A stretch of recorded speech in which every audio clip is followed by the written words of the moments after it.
എന്റെ സിനിമ ഞാനും കൂടി അഭിനയിച്ചൊരു സിനിമ ആയതുകൊണ്ട് ശരിക്കും പറഞ്ഞു കഴിഞ്ഞാല്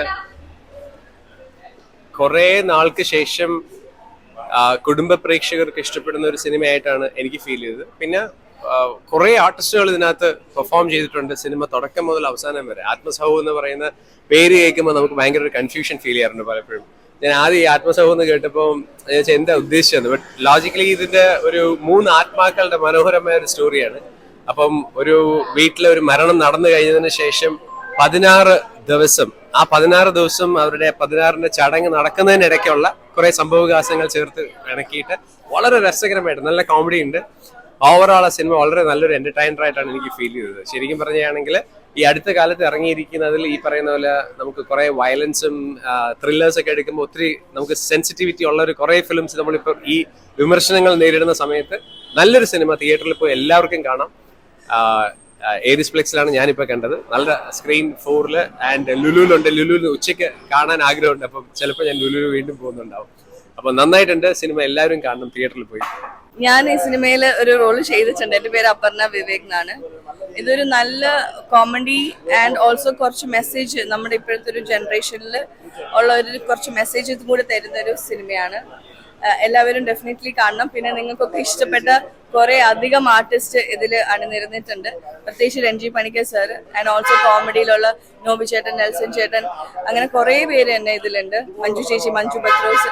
അപ്പൊ ഇവരുടെ കൂടെയൊക്കെ അഭിനയിക്കാൻ എൻ്റെ ഒരു തുടക്കത്തിൽ എനിക്ക് സാധിച്ചതിൽ എനിക്ക് വലിയ അഭിമാനമുണ്ട്.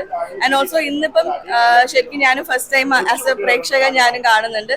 ഡെഫിനറ്റ്ലി ഒരു വളരെ നല്ലൊരു പടമാണ്. അതായത് രാഷ്ട്രീയവും അതുപോലെ തന്നെ നർമ്മവും കുടുംബ ബന്ധങ്ങളുടെ ഇതുമെല്ലാം മനോഹരമായിട്ട് കലർത്തി ചെയ്തിരിക്കുന്ന ഒരു പടമാണ്.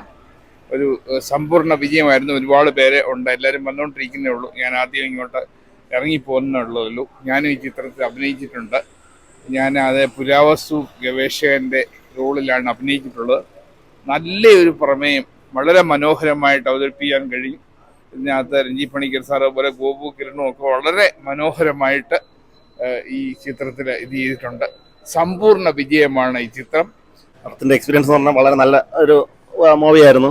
എൻ്റെ ഫസ്റ്റ് പടമാണ്. എന്നെ ഇതിലേക്ക് കൊണ്ടുവന്നത് സൂരജ് സുകുമാരൻ എന്നായിരുന്നു പറഞ്ഞാൽ. അത്യാവശ്യം ഒരു ഫിലിമിൻ്റെ എക്സ്പീരിയൻസ് എനിക്ക് കിട്ടി. പിന്നെ പടം വളരെ നല്ല നല്ല നല്ല പടമായിരുന്നു. രഞ്ജി സാറ് നല്ല സൂപ്പറായിട്ട് അഭിനയിച്ചിട്ടുണ്ട്. നല്ലൊരു പടമായിരുന്നു. അത്യാവശ്യം ആത്മസഹം. പിന്നെ ഫസ്റ്റ് ഷോ അല്ലേ, അപ്പോൾ ഇനിയുമുള്ള റിവ്യൂ നോക്കാം. അതുപോലെ ബാക്കിയുള്ള എല്ലായിടത്തും നിന്ന് കണ്ടിട്ട് രഞ്ജി സാറ് അത്യാവശ്യം നല്ല റേഞ്ചിൽ ഒക്കെയാണ്. അടിപൊളിയായിരുന്നു ചേട്ടാ. ലൈക്ക് ഒരു കോമഡി എന്റർടൈനർ ആണ്. ഫുൾ ഫാമിലി ത്രോട്ട് വന്ന് കാണാൻ പറ്റും. പൊളിറ്റിക്സ് എന്ന് പറയുമ്പോൾ നമ്മൾ വിചാരിക്കുമ്പോൾ കൊലപാതകം, കുത്തുക്കൽ അങ്ങനെ വിചാരിക്കും. പക്ഷെ അങ്ങനെയല്ല, പൊളിറ്റിക്കൽ ത്രോട്ട് ഉണ്ട്. പക്ഷെ ഒരു കോമഡി എന്റർടൈനർ ആണ്. വൺ ടൈം വാച്ചബിൾ ആണ്. ഭയങ്കര സന്തോഷമുണ്ട്. കാര്യം ആദ്യമായിട്ടാണ് ഒരു ബിഗ് സ്ക്രീനിൽ ഇങ്ങനെ കാണാൻ പറ്റുന്നത്. ചെറിയൊരു ബിഗ് പാർട്ട് ചെയ്യാൻ പറ്റിയ ഒരുപാട് സന്തോഷമുണ്ട്. കാര്യം ഇത് ഒരു 3 ഇയേഴ്സ് ബാക്ക് മീൻസ് നമ്മൾ ഷൂട്ട് ചെയ്ത സംഭവമാണ്. 3 വർഷം എടുത്ത് റിലീസാവും. പക്ഷെ ഒരുപാട് ഹാപ്പി ഉണ്ട്. എല്ലാ ക്രൂ എല്ലാവരും ഇവിടെ ഉണ്ട്. സോ എല്ലാവരും മസ്റ്റായി നമ്മളെ ഫിലിം വാച്ച് ചെയ്യുക, സപ്പോർട്ട് ചെയ്യുക. Thank you. അതോ എനിക്ക് തോന്നുന്നു നോബിച്ചേന്റെയും മഞ്ജു പത്രോസ് ചേച്ചിയുടെയൊക്കെ ആ ഒരു കോമഡി, ലൈക്ക് നമുക്ക് ഒരുപാട് ഫ്രീ ടൈംസ് കിട്ടിയത് ആ ഒരു ടൈം എല്ലാവരും ഒരു ഫാമിലി പോലെ ആയിരുന്നു ഷൂട്ടിംഗ് ടൈമൊക്കെ. സോ അവരുടെ കോമഡി സംഭവങ്ങളൊക്കെ അടിപൊളിയായിരുന്നു. പടം ആത്മസഹം നല്ല പടമാണ്. ഫാമിലി ആയിട്ട് കാണാൻ പറ്റിയ പടമാണ്. അതായത് ഇപ്പോഴത്തെ കാലത്ത് ഈ വെട്ടും കുത്തും അങ്ങനെയുള്ള കാര്യങ്ങളൊന്നുമില്ല.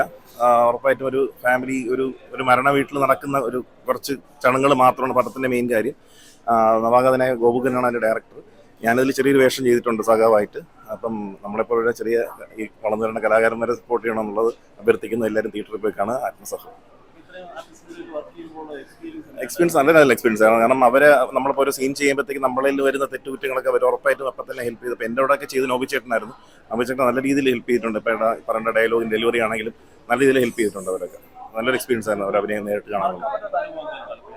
ഏതാ മറക്കാൻ പറ്റുന്ന അനുഭവം ഈ പറഞ്ഞ ഇത് തന്നെയാണ്. ഈ പറഞ്ഞ കണക്ക് രഞ്ജി പണിക്കർ സാറിൻ്റെ അഭിനയം തന്നെ ആണെങ്കിലും പിന്നെ ഈ പറഞ്ഞ എനിക്കൊരു ചെറിയൊരു ഡയലോഗ് പറയാൻ ഡെലിവറിയിൽ പ്രശ്നം വന്നപ്പോഴത്തേക്ക് നോബിച്ചേട്ടൻ എന്നെ ഹെൽപ്പ് ചെയ്തത് ഒരിക്കലും നമ്മൾ പ്രതീക്ഷയില്ല. അവരൊക്കെ നമ്മളെ ഹെൽപ്പ് ചെയ്യുന്നുള്ളത്. ഡയറക്ടർ ആ സമയത്ത് വന്ന് പള്ളു പറയാൻ പേടിച്ചിരിക്കുമ്പോഴത്തേക്കും പുള്ളി നമ്മളെ മാറ്റി നിർത്തിക്കൊണ്ട് ഒരു നല്ല സപ്പോർട്ട് ചെയ്ത് ഇത് ഇങ്ങനെ ചെയ്താൽ മതി എന്ന് പറഞ്ഞ നല്ലൊരു മറക്കത്ത അനുഭവം തന്നെയായിരുന്നു അത്.